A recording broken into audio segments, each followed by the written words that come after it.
ya? Hi. Welcome until the tea runs out, or in I Ansley's have case, tea. I have tea. you have I tea. drank my coffee I have. before today. I no, I do not have coffee. I have a like it's a straight blueberry tea, but I had to put in. I just picked up my son.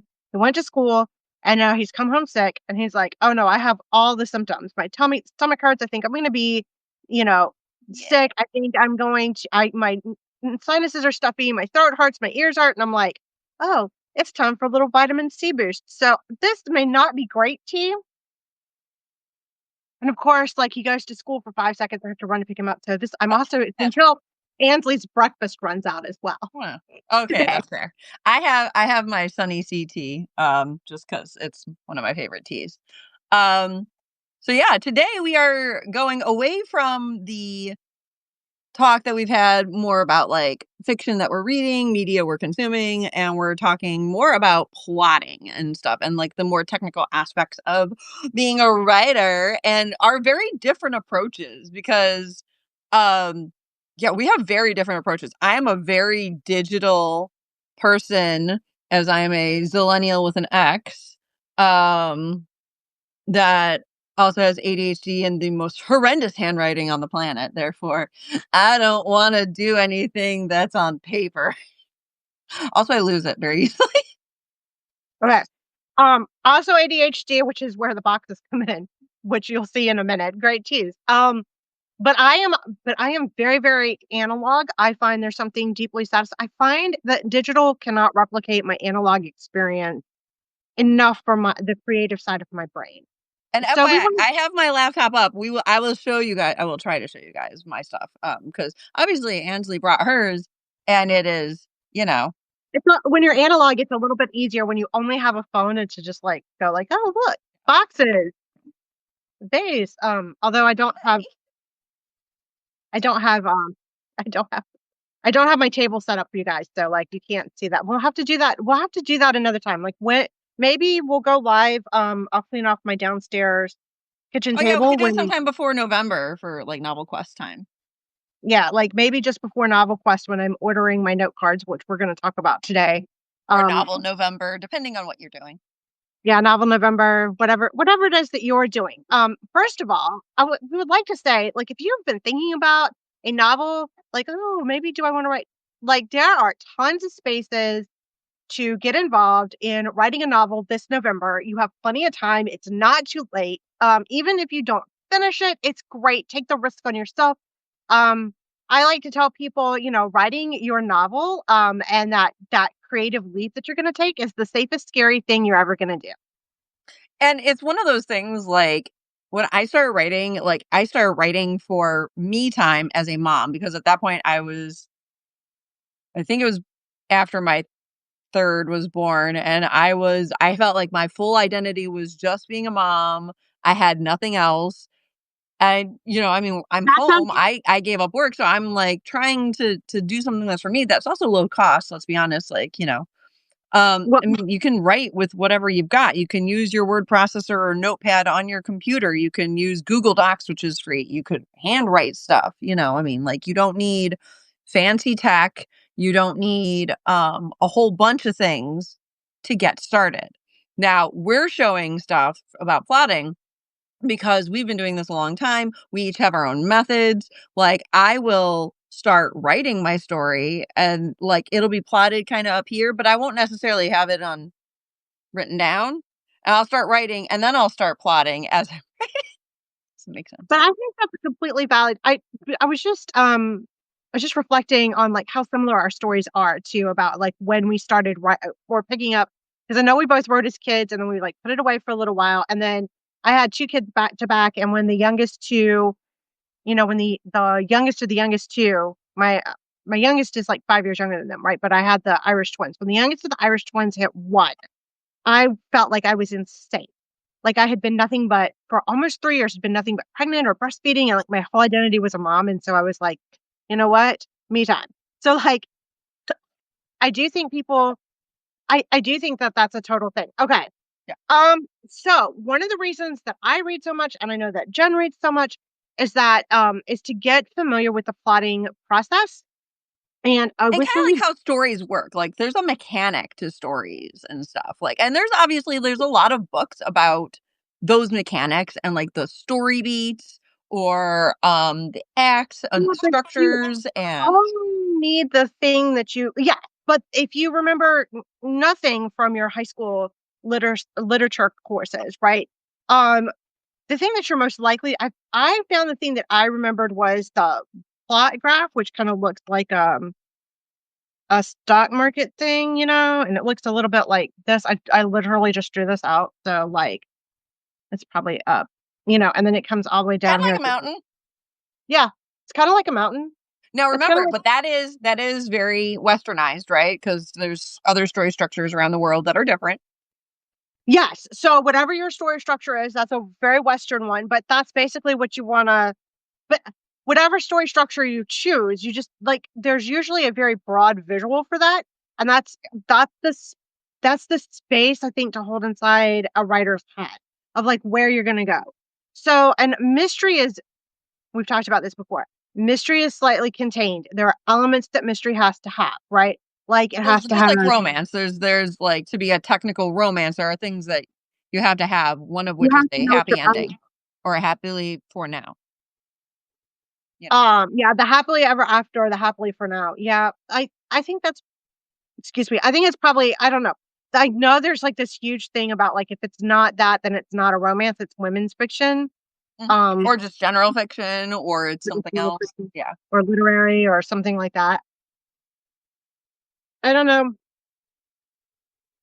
Love stories, I think, are love stories, whether they end happily ever after or disastrously ever after. Well, there's And that difference, right? There's that difference between a love story and a romance.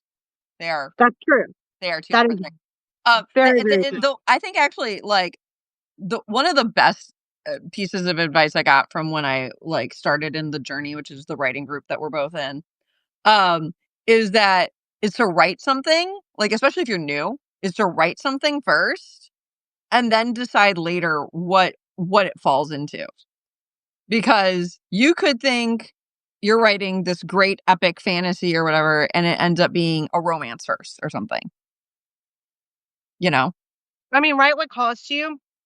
Right, typically, I write most what I read the most, it's not like I've never read fantasy, never read horror, never read, um, any of that other stuff, but, romance, I read tons and tons of romances, especially when I was in college. Tons of So, how but do you get started with your plotting? Because, like, for me, plotting, like I said, I start writing first, but I'm going to show like some of the ways that I use my plotting devices and software and stuff. okay, so the one of my other YouTube channels, I'm just gonna pull a couple of these out of here. Okay, so I have an idea jar, okay?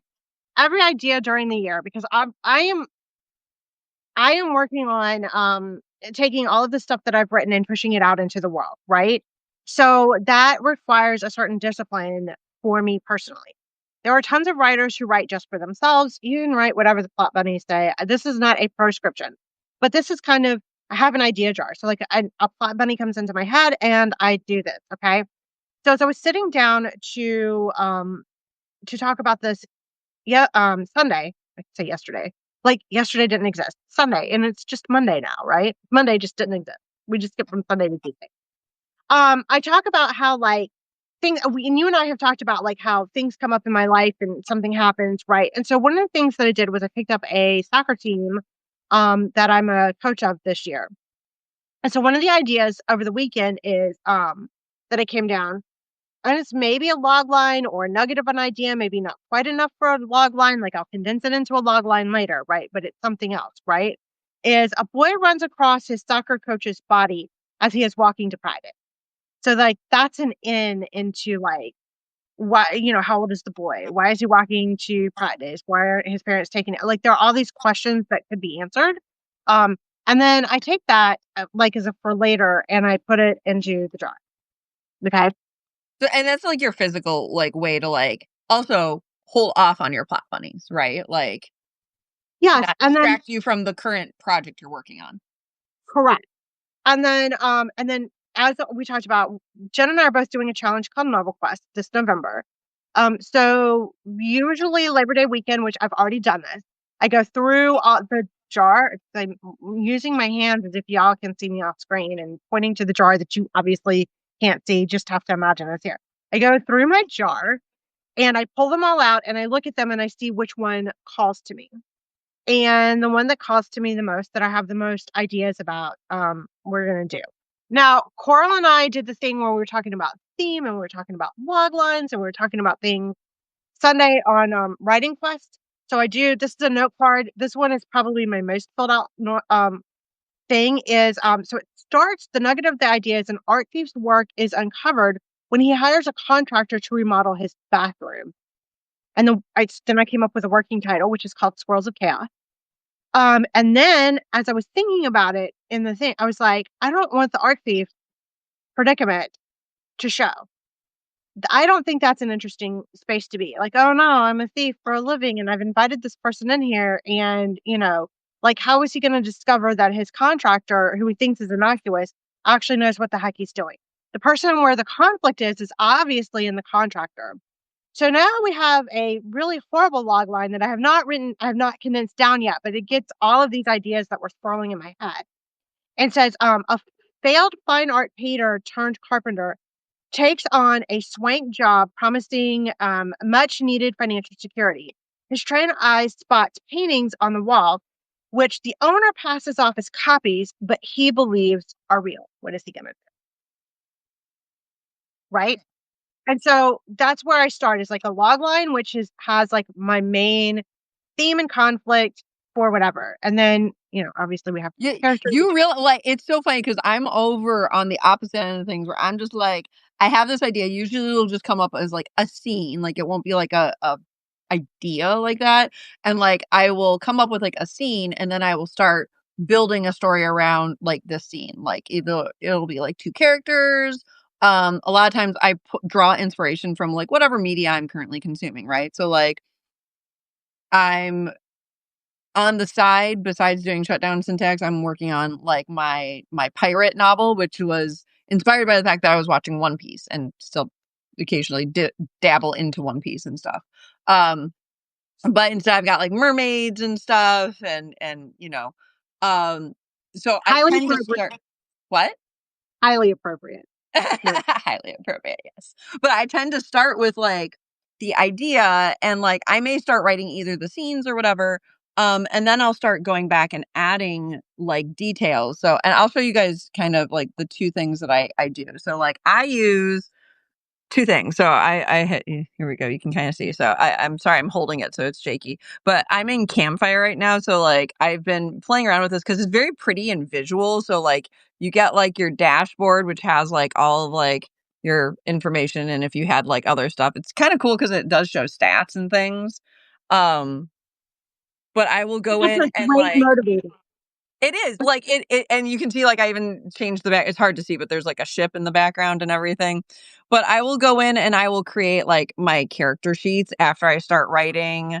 Here's part of the prologue, or I could go through and you can make, like, different, note cards, but I also use Scrivener, so I was gonna change my view back.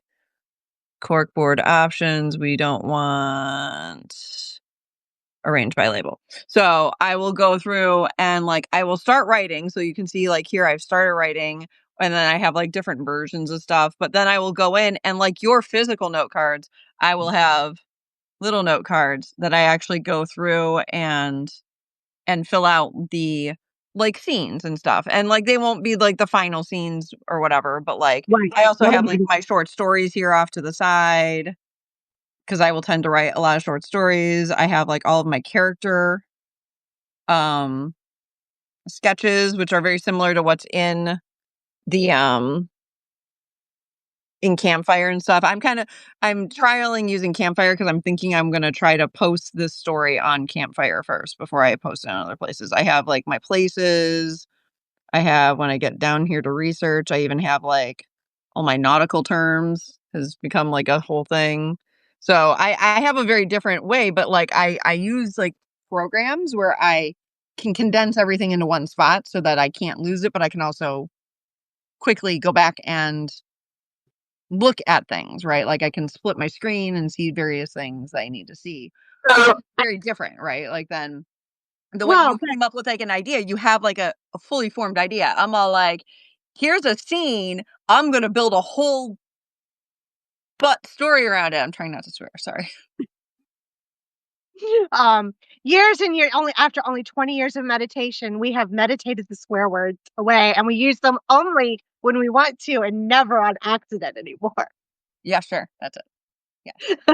Um, Um, no, well, it's very different, and it's like if you're digitally doing like there's a lot of different programs you can obviously use, and then there's like a lot of different ways that you can do it physically. Like some people have like notebooks that they will put everything into, or note cards, and you physically put them up, and you can the order around, right? so yeah, so this is my note cards, right? We've talked about these before, right? Well, you and I, But you and I have, yeah. But so again, I guess I just want to tell people like I jump from that like log line, and once I have a couple of characters developed, which I typically do in a notebook. But sometimes I do that in I use either Google Docs or Microsoft Word, depending. So I'll have like a couple of I will have ideas about who these characters are, and I will form these characters. Sometimes I do it on note cards, so like I have character note cards for this particular novel, and I put them in there. And so this is last year's Novel Quest novel, and it ended up being 60.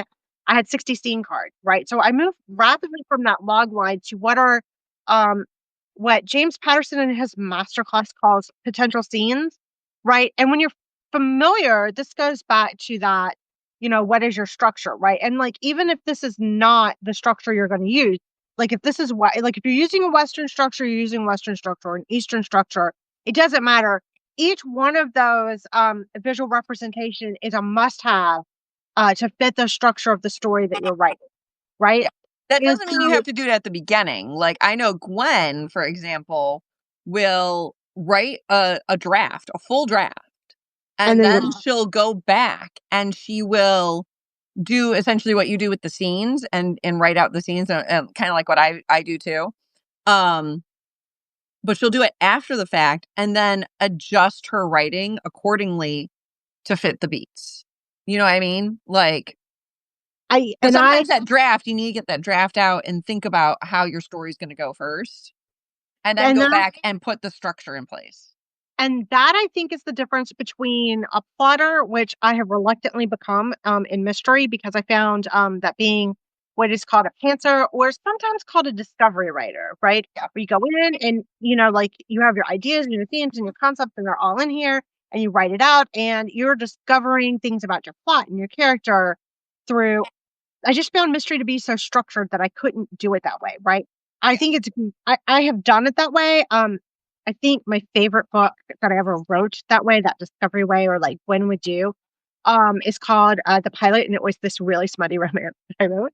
Um, Well, but I also think like there like for a mystery, you have a lot of structure that you need to have in place. Like when you get to things like fantasy and sci-fi and romance, you can be a little bit looser with where things are placed, right? Because if you look at things like the hero's journey and the heroine's journey, there is the structure of like the beats that you're supposed to have, but you can flip where things are supposed to go. Um as long whereas as you're kind of whereas hitting in a those. mystery, yeah, Hercule Poirot cannot explain who the killer is in the middle of the book and still have a second half of the book. Like you just can't do that in mystery. Like some things just have to occur in a certain order. And if you do get an explanation of the plot or who the murderer is, and you're halfway through the book, you can guarantee it, you're wrong. Right? Like that, not you're wrong. Maybe you know who the killer is, but the detective doesn't know. Yeah. If you have that explanation, but that means that the detective is wrong. So like if you're at that halfway point, that's where you're like, oh, if I was following these logical reasonings, like it's got to go out, it's got to go out, it's got to go out. So yeah, I think that So here's a question for you because I find this very fascinating, and I found it fascinating for several years because in our writing group, Tim has talked about how a couple of people who used to be in the group who are very avid writers, and I think some of them are, you know, traditionally published and stuff, like have found that when they are writing and they are studying the craft of writing, and they learn to like look at like stories and stuff for like their beats and like what makes a popular movie great versus or a TV show or whatever great versus something that's not great. Or you're reading a story and you're like looking at it from that technical point of view. And some people like can't after they learn to do it, then they can't not do it. Does that make sense? And it kind of ruins the enjoyment of Okay, I have been media because now you're looking for these things. You know what I mean? Like, have you experienced that, especially with like things like mystery, because that is like your niche. I have my own thing. Like, I will explain mine after you, but like, my my personal enjoyment? No, it has not. But one of the things that we got into, and I'm listening to X by Stu Grafton, which is the Alphabet Murders by Stu Grafton, the only one that's just the letter. yeah, Um, my so, mother-in-law reads those. Yes. so they were one of the first ones that were put on audiobook. And so back in the day, to talk about all things, I guess I can't talk about anything that's not political anymore. So we would go on road trips with my family when I was driving, and they were one of the first ones that were put on tape, put on CD, right? And you used to be able to go into Cracker Barrel and rent them from one Cracker Barrel to the next Cracker Barrel, and so Oh, like we could, I didn't know that. yeah. So we would go and we would rent them from Cracker Barrel to Cracker Barrel, and so I would say grow up, but I mean, like obviously I was 16, 17, 18 because both of my parents were blind and I was doing the driving then, right? All right, so fast forward, Ansley becomes a writer. And we're listening to that, and we're listening to a book, and my mom is like, "Oh, I think it's going to go this way. And, oh, I think this character's going to go up." And I was like, "Oh no, that character's going to betray them."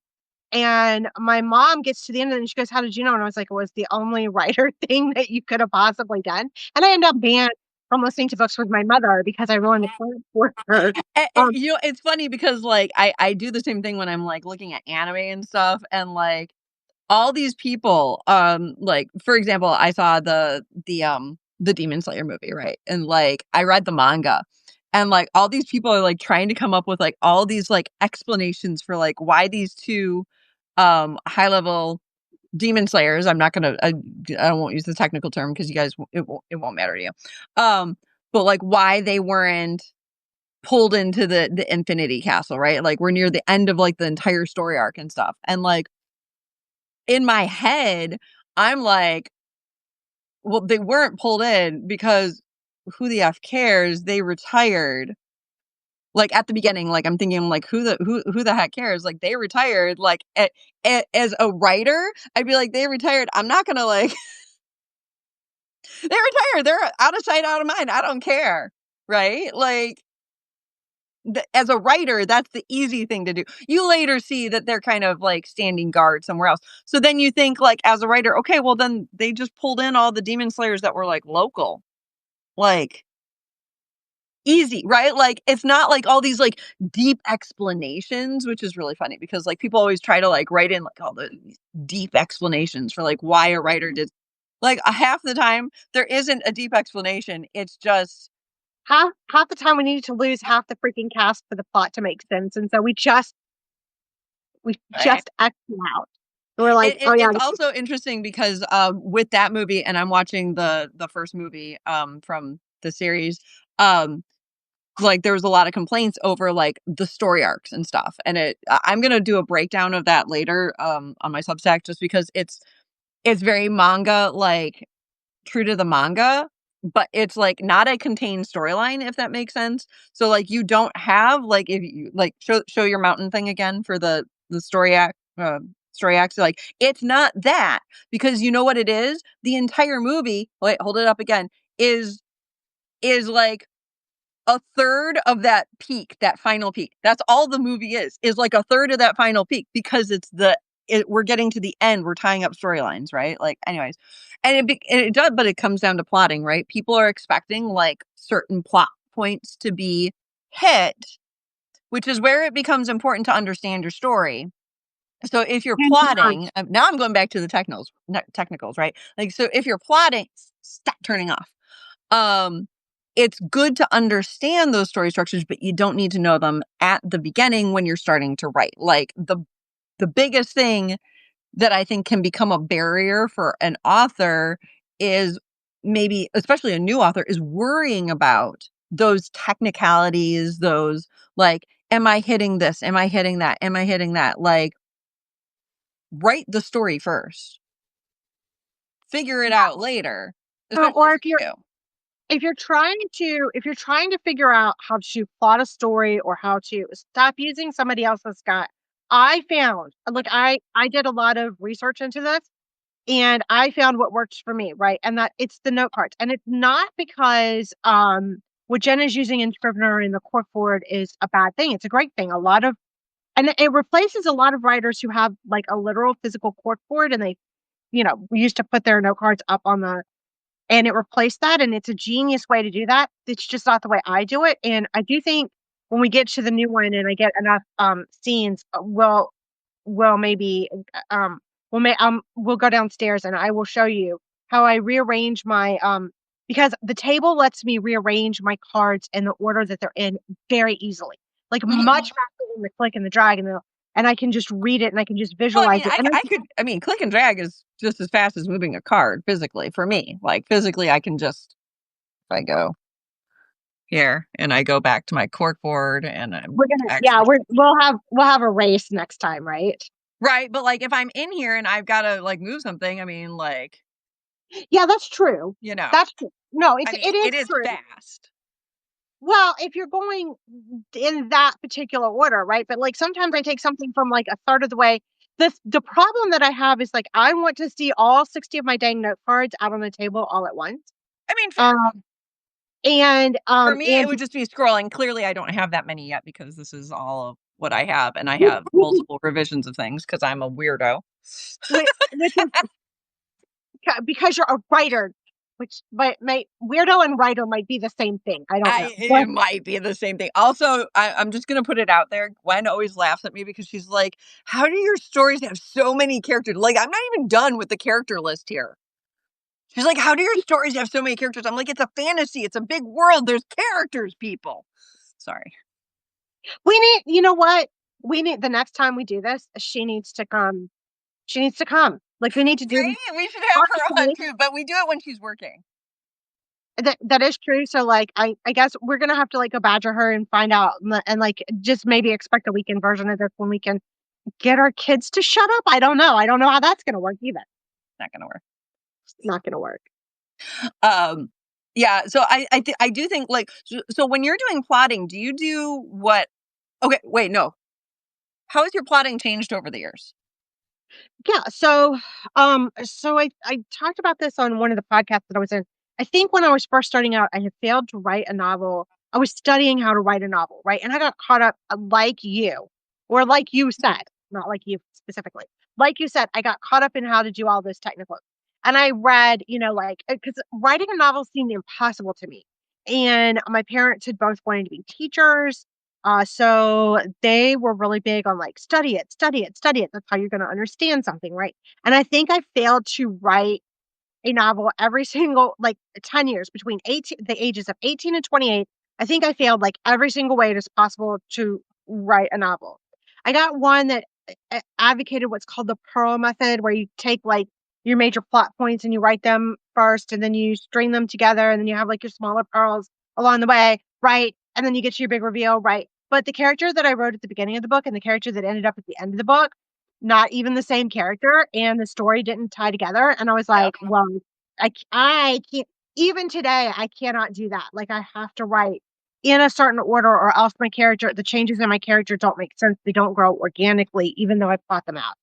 I Um, mean, but like, I would argue though, like any writer, even the best of writers, like your character is going to change from when you start your book, your first draft to the end, because as you are writing your first draft, you are discovering more and more about your character and story. Um, so here's the thing. if that As I wrote the first half of the novel, I made my character increasingly sympathetic. and his moral core, and we were exploring his moral core. But the things that the character was required to do in the second half, which I had already written, no longer made sense for the moral core that I had written in the first half. Yeah. So they were two separate characters, right? And so like, and I couldn't in a confined, it was a But sci-fi. you So wouldn't have known that necessarily until you would start drafting it, right? correct. Right. And so like I was plotting it well, and like it encouraged the writer. This method encouraged me to write the scenes like, well, you're gonna have that beginning scene and then go ahead and write your ending scene, right? And so like I do this thing where it looks like, and I did this thing where I decided I was gonna flip, right? And so like the character that you think is the protagonist is actually the antagonist, and the character you think is the antagonist is actually the protagonist. And so I was gonna do that was gonna be my big flip. So like I did this big flip where you find out that this guy that you think is a nice guy isn't really a nice guy, right? Mhm. And I didn't have the skill to pull it off. I still think that's a great idea, but I mean, I was 22 at the time, 23. I didn't have the skill to pull that off yet. I even today at damn near 50, I don't think I have the skill to pull that off yet. But I think it's a fascinating idea to work with, right? I then have had things where I sat down to write it and I had a plot and the subplots took over. And so then I was nothing but subplots and the main plot was like, excuse me. And then so then I get to the end and then I don't know what to do. I don't know how to revise it. So So the one but in that case, did you plot it out?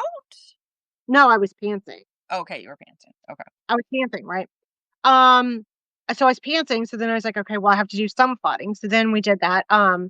I tried Snowflake Method and then got, like, totally and completely confused in Snowflake Method at some point along the way. Although there were elements of Snowflake Method that really worked for me, so I still use some of those, in my plotting for mystery. Ironically, though, as much as I have talked about, like, plotting, I pantsed my first mystery. Um, which is never gonna see the light of day because it has a supernatural element in it. And it's not so supernatural as to be like a paranormal mystery, and it's too paranormal to be a regular mystery and not paranormal I enough. mean, couldn't it be like speculative though? It could. It could. I don't know. Everybody loves that story.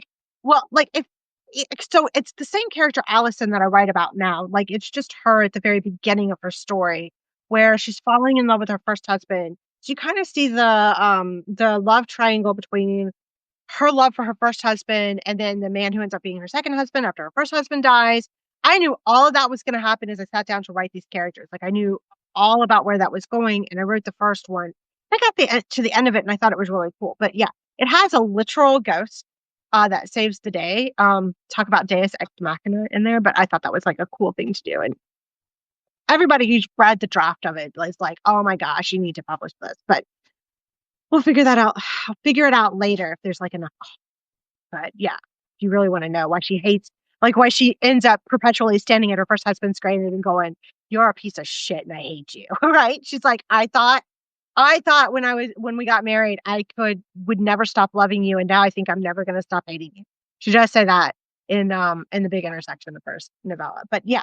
So yeah, so there were things, and when I switched, so I'm writing sci-fi, I'm writing a little bit of fantasy, and fantasy. So that was the thing. My subplots got so convoluted in fantasy, I couldn't edit them into a structure. And that's where from Snowflake Method, I borrowed getting a spreadsheet. Mhm. And that was just a way to like quickly visualize I could visualize my plots. Like Mhm. every subplot had a main set of characters that I was going through my fantasy. And this thing had like 6, 7 novels in it, 5 of which are written, right? I mean, I have first drafts of 5 of them written. I just haven't done the sixth one.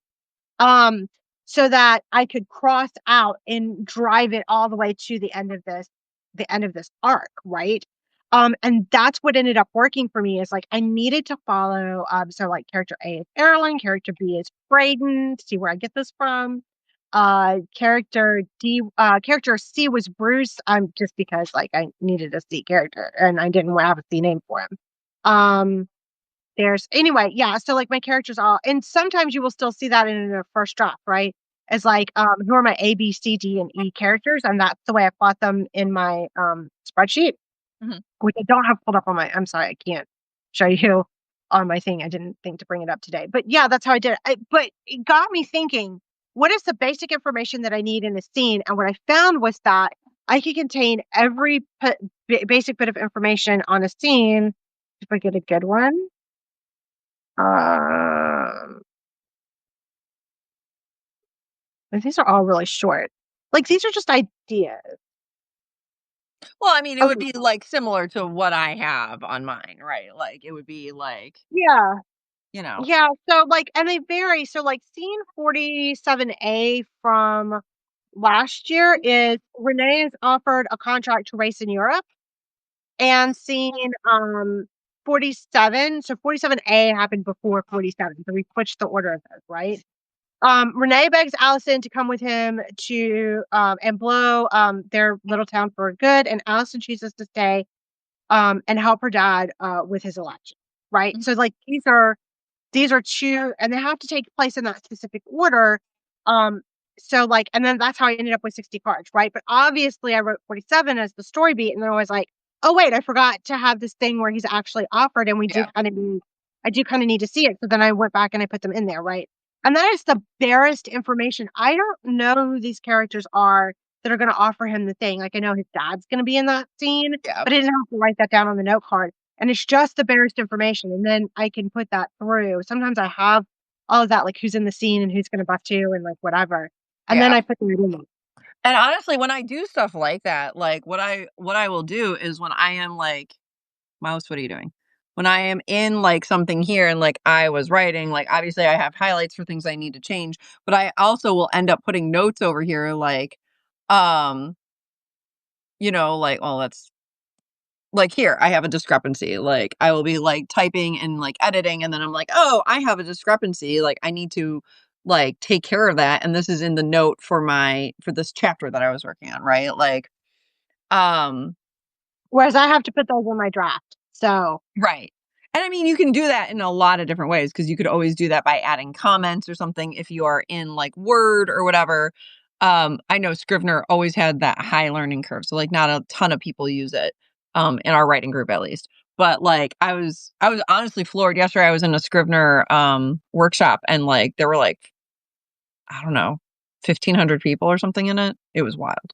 Or 150. I don't know. It was hard to understand the dude. But like, I do like, so, like, I can go in and not that I use it, but, like, you can go in and you can get, like, your outline status just by having, everything set up. I can have my note cards, but I can also just keep all of my notes, like, for what I'm working on. And I'm like, oh, if I go here, like, I may have been taking out well, that was other stuff. And, like, I take out information, I can add my synopsis as I'm writing, um, and then I can figure out the things I need to change, or I can figure out as I flip back to me, um, like, if I'm so writing a do you scene. have broad beginning, middle, and end before you, or do you write as you go? Like, you have or So you have, like I will have, like I won't start writing a story unless I have that broad, like, beginning, middle, end, and I will tend to start at the beginning, and I tend to go mostly in order unless I get stuck on something, and then I may skip or rewrite something from a different person's point of view. Um, but what I will tend to do so, like, for this, for example, this is Triton Sanctuary, I wrote a prologue and I wrote a couple of chapters, and then I decided and a lot of times what'll happen is, like, before something like Novel Quest or previously NaNoWriMo or Novel November, I will go through and I will after I've written a few chapters, I will go in and I will be like, "Okay, well, then I need this chapter," and I start giving them the names are based off of oh, this doesn't have a synopsis. This is a poor example, but I will start going through and I will start adding more and more chapters, and I will essentially do the note card thing. So, like, if I feel essentially, it's like if I feel like I have enough of a story to actually, like, write a story, then I will start going through and I will start planning out the scenes. And, like, what ended up happening for me is, like, when I started, I also pantsed. I just, like, straight up pantsed 100,000 words on a fanfic. Um, but as I've gotten more and more used to writing and story structure, I go in and a lot of times I have it up here and it'll be plotted up here, but then like I have found, especially if I'm doing something like Novel Quest and Nano, where our specific events for our group will have things like those write-ins where we will do writing sprints, right? And it's a competition to see how many words somebody can get down in like 15 minutes. This is where having a pre-plotted scene is so effective. Yes. And so that's why I will go in and before a write-in like that, I will make sure I have at least 4 or 5 chapters or scenes at least like plotted. Like I will have a basic synopsis. I will know where I'm going so that I can just keep going. Because the first couple of years that I did it and I didn't have that, I was like, what the F am I gonna write? um right now I'm in fact doing a lot of plotting. I've started filling in backstory for my characters. So like Morgan, like yesterday, one of the things I was doing when I was writing was instead of actually writing, I was going through and thinking about Morgan's backstory. And because they're non-binary, their parents um before they died like had told them stories. Like one of them may I'm fuzzy still if he's going to have been their father is going to have been like a pirate or not, but like telling stories to them when they were a kid about like the sirens being good and being protectors and stuff like that. So that when they go between the other main character, which is Saren, and her best friend Asher start fighting, when Asher finds out that Saren is a siren, Morgan can go through and tell the stories that their father told them. And so like I was like, okay, so I started working on that backstory, right? And like so like that was like a thing that like I'm eventually going to need. I don't need it right now. But then I'm like, okay, well if I'm writing backstory and like Morgan's parents are part of this, then I need to, have names for Morgan's parents. I need to think about what And did Gwen wonders why you have so many characters show up because, duh, of course, all needed. right? Like I don't. Right? There are some writers who can take a very small, contained amount of people in their cast and deal with only. Or I say cast. I grew up in the theater, obviously. yeah, no, And deal with, I would call it a cast too. But like if you think about Gwen's stories, A, she airs towards small casts. B, she also airs towards short stories true, and you don't have time. and flash fiction. So her forte is those shorter. Yeah, so like if your forte is things that are short fiction, your short fiction always has less characters, right? Because if you got more characters, you got more words that you need to say.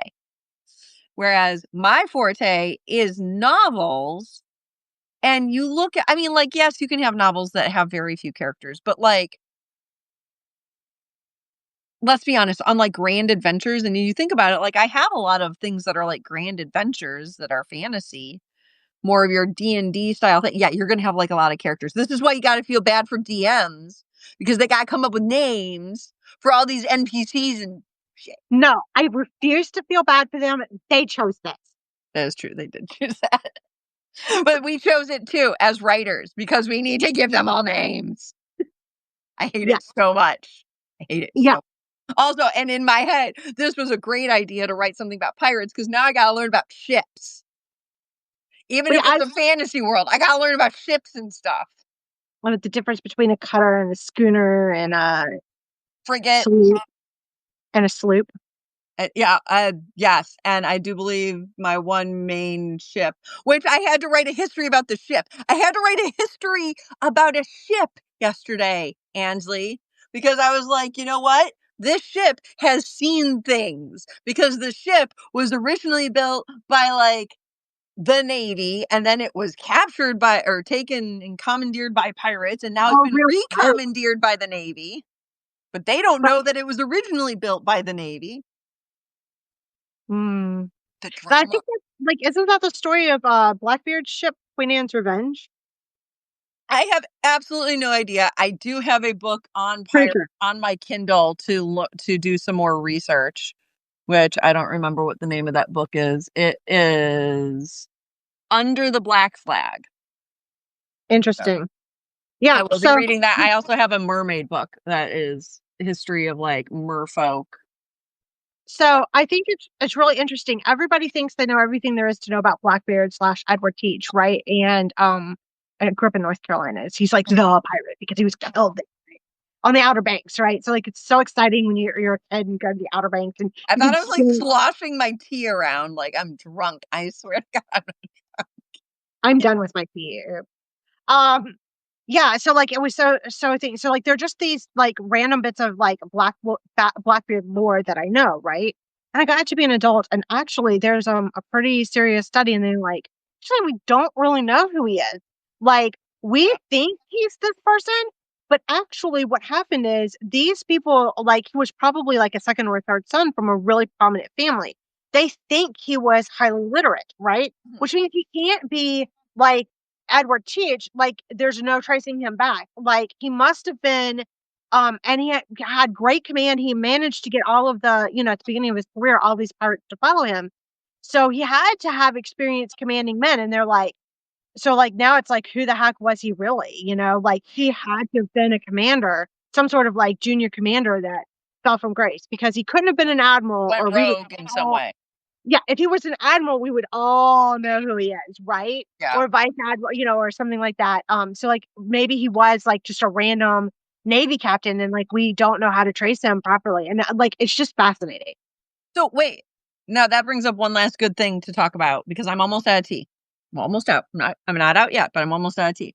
Um, how do you keep track of your research Um with your plotting? Because like you gotta have research, um theoretically. open tabs on my computer. Open tabs on my computer. I mean, yes, fair.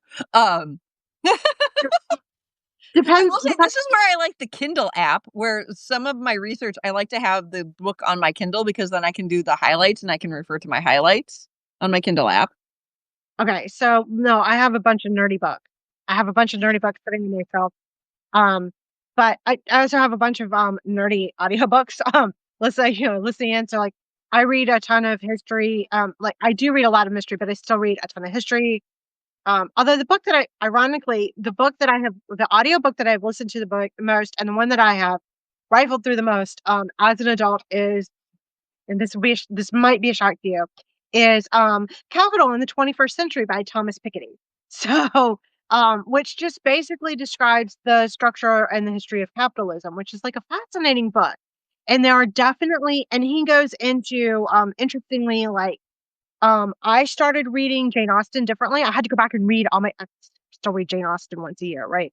But I read my Jane Austen completely differently after he explained what all of that meant. And he has a French author that he followed from the same time period who talked about it. So yeah, I guess. But the main thing with plotting is, first of all, there's no wrong way to do it.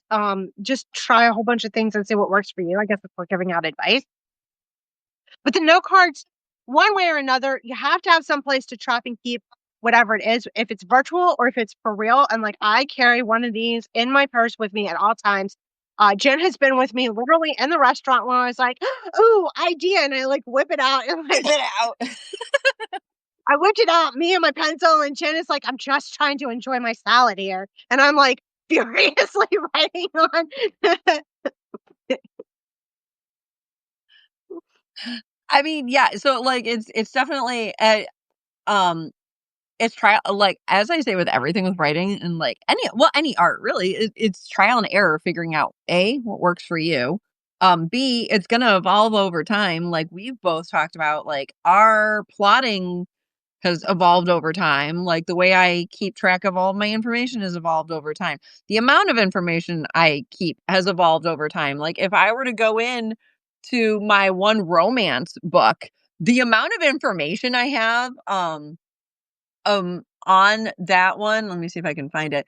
I had like pictures of like apartments and stuff so that I could reference it. I had pictures of um oh, I think one of my favorite things, I had pictures of like dresses and stuff that I referenced.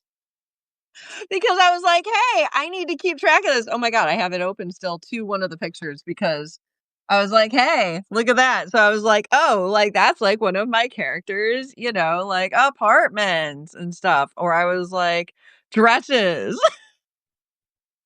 It's so weird. I should have something like this for Allison's, her dad's house, which has, like, this basement apartment in there. Um, I was like, "Ooh, look, there's mansions and stuff." I was like, "There's just I know, like it's the things that you think of that, and again, I mean, like, yes, I use digital, right? So like it's all here with my story. So like here's my story.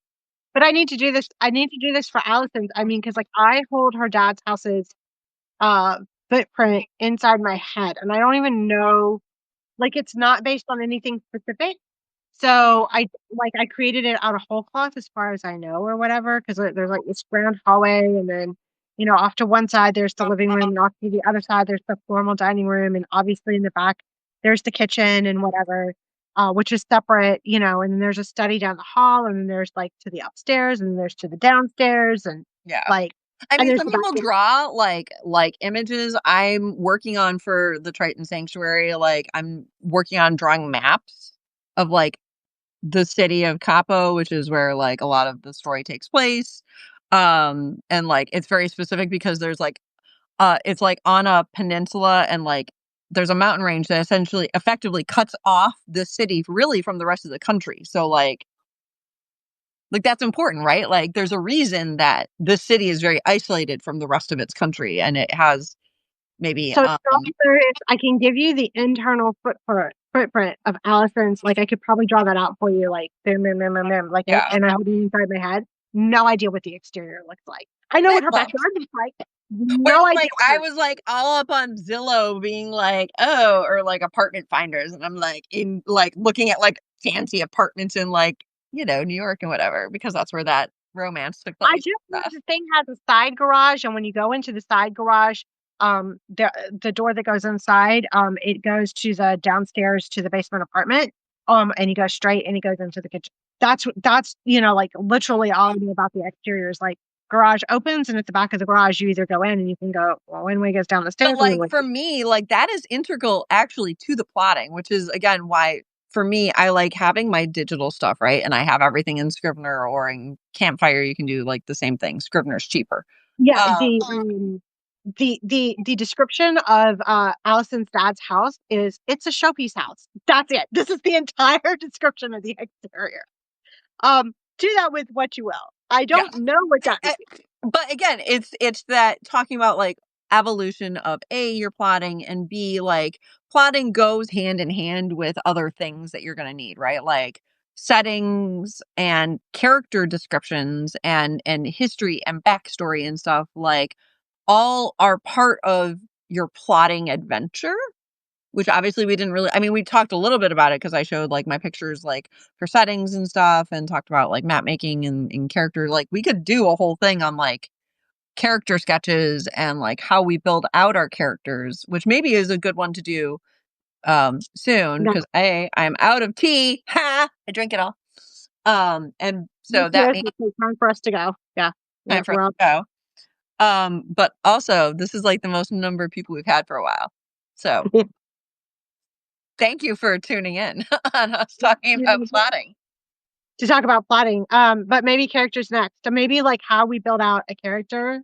Mhm. Um, maybe I'll go Especially and, as we are getting close to Novel November or Novel Quest or whatever you know, novel we're thing you I do. have characters that are not built out in my Novel Quest novel for, so in 2 weeks-ish when we're back, we'll take a character and I will build her out, everything that I know about her. I know 3 things about this character right now. That's it, and I will not we'll do it live on the air maybe. If you have one, maybe you can do it. We'll sip some tea, build a character. MC and talk about novel character sheets and stuff. Yeah, and you know what? We should also maybe talk about the things that we put into those character sheets, right? Yeah, and yeah, and if you're watching this later, maybe we'll link to some resources. I don't know, maybe not for this one, but at least for the next one, we'll look up some resources. Yeah. What are resources? As many years as we've studied it, we're like, "Oh, yeah, resources. Oops." Like, because Well, I mean, like, my resources are, like, obviously, like, I'm using things on Scrivener and Campfire, things that are built in, right? Like, FYI, if you are new to plotting and you need help with plotting, there are softwares, let's say, for example, like, you can try out Plotter, which is a um, PLOTTR.com. Um, the only reason that I bring that one up is it is good in the sense that it has these structures built in, and so you could pull up, let's say, a mystery novel structure, and it would have all your beats, and then you could fill everything in. If that's which something that you were looking for, you know? yeah, and I was gonna say, and the thing about plotting is I think as you become a writer, it gets more and more interesting. And this goes back to some of the stuff that I was read, but so I was doing a review because I've done 125 on my side blog, right? And I was thinking about how first novels are more loosely plotted, loosely to the structure, and they're typically more creative. Like this one is fascinating. We talked about it before, where it takes place inside, the family of somebody who's under suspicion, or two somebodies who are under suspicion, right? And so the mystery unfolds as these two people who are under suspicion are under suspicion. And where is that going to lead? And like as the danger gets closer and closer to home, where does that lead? Which is a fascinating thing, right? But you don't have a detective series. You can't do that in every detective series.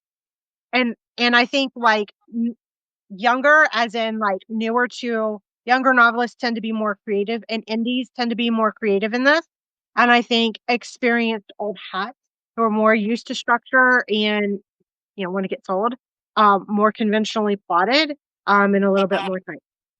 Yeah. So yeah. All right. But anyways, we will be back in 2 weeks. Unless something disastrous happens. At Don't some say that. point in the next 2 weeks, you know, like 2 weeks from today or one of those days that week, depending on how our lives go. Here's the wood. I am knocking on it. Um, gonna shout out everybody. Like you'll see what a disaster my desk is, but there's the wood. We're lucky. Knock on the wood. Yeah. Anyways, so we will see you all later. Thank you guys for tuning in. 2 weeks. 2 weeks. Bye.